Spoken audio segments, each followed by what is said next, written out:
And now, closer to home, speaking of Donald Trump, remember all this? You previously said that Donald Trump scares the out of you. He scares the out of me. The United States in the last 4 years has been run by a village idiot. And remember all those endless headlines about how toxic Donald Trump was, about how disruptive Trump's election was to Australian politics, about how Trump was such a major problem for the coalition, and how Trump trespassed on the federal election, and how Trump had poisoned Peter Dutton's chances.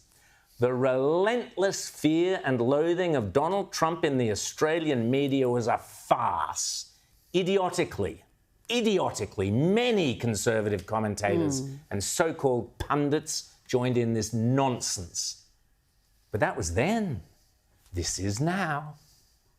We had a great meeting a week ago. You came all the way, and now you came here, but this isn't quite as far. This time I traveled far. So I thank you very much, Mr. President. Well, thank you very much, Anthony. It's an honor to sign this.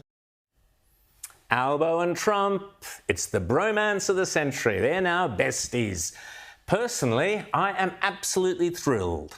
As I've been saying for years, Australian politicians need to embrace Donald Trump to secure the future prosperity and security of this nation. There is no alternative. At the White House, in front of the world media, Donald Trump could have easily savaged, shredded Anthony Albanese over his idiotic recognition of Palestine, over his moronic anti-Trump comments, over our mad net zero policies, and much, much more besides. But Donald Trump shrewdly kept his criticism and his derision aimed squarely on our useless ambassador, Kevin Rudd. Donald Trump knows he needs Australia. He needs our rare earths. He needs our critical minerals. So we are looking sweet for the foreseeable future. I applaud Albanese for recognising that our national interest and our national security, and indeed his own prime ministership, now rests with Albo having a close relationship with Donald Trump and the US administration.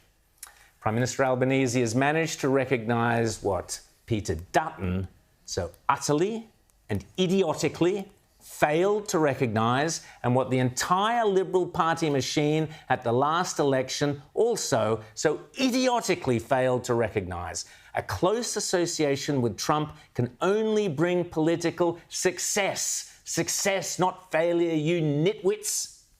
The Albo-Trump bromance is now 2 weeks old, yet every day I scan the newspapers looking for all those political commentators, including many so-called conservatives, who have repeatedly and endlessly told us that Trump is political kryptonite, to come out and advise Albanese to urgently distance himself from toxic Trump, to avoid Trump at all costs, to have nothing to do with Trump.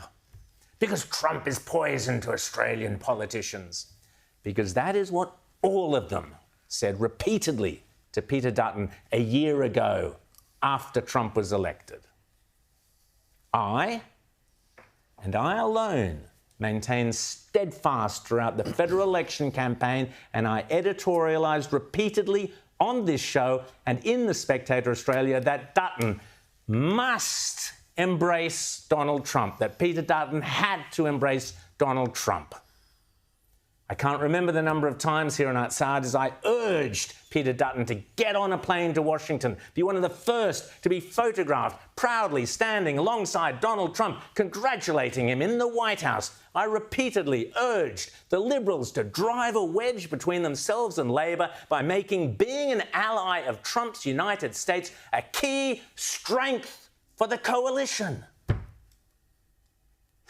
Instead, the bedwetting libs did the complete opposite, shamefully admonishing Senator Jacinta Price simply for saying, "Let's make Australia great again."